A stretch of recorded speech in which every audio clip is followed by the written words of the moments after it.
Hello everyone, it's Kari, and today I have a really quick video for you today using these products from the Hedgehog Hollow September kit.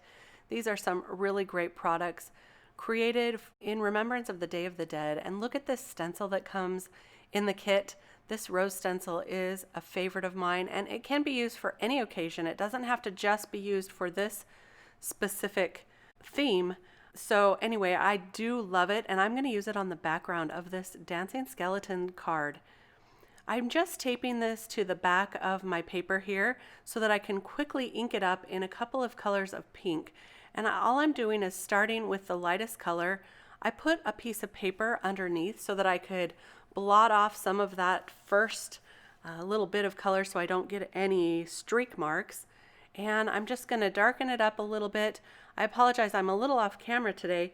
I have been rearranging my craft room, and actually we are moving, and so I think I bumped my camera setup, so I'm a little bit off.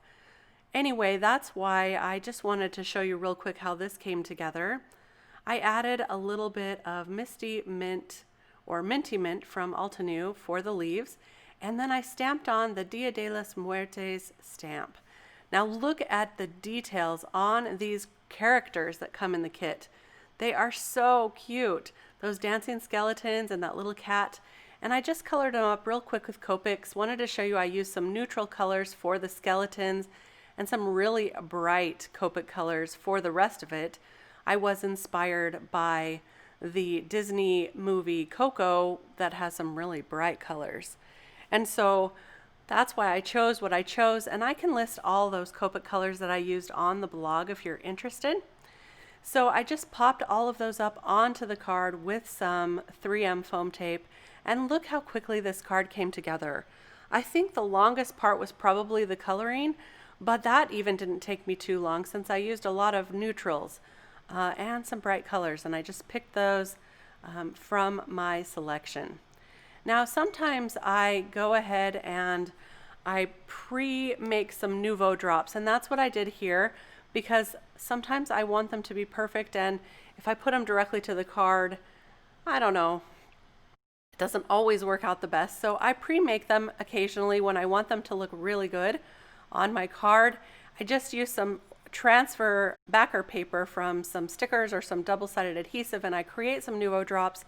Let those sit overnight, and then all I have to do is put them on with some liquid adhesive, and look at that. Those are perfect, and the perfect addition to finish off this card.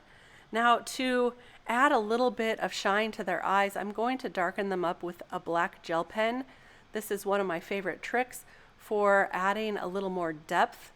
So this is really going to work great, and it also adds some shine. So I really like adding some black gel pen.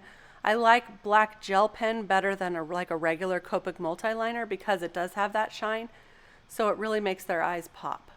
So I'm going to add that to the skeletons and to the cat, to all of them, and that will really, really help.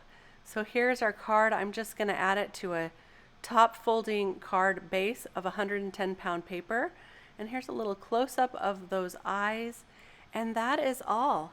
A very quick and simple card, and so much fun. I think this will really make the recipient smile, someone that you want to remember or someone that loves this time of year.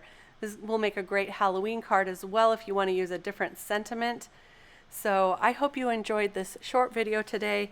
I really enjoyed putting it together for you. Thank you so much for stopping by. If you did like it, please give me a thumbs up, and don't forget to subscribe to my channel so you don't miss a thing. I'll be back real soon with some more inspiration. Thank you for stopping by. We'll see you soon. Bye-bye.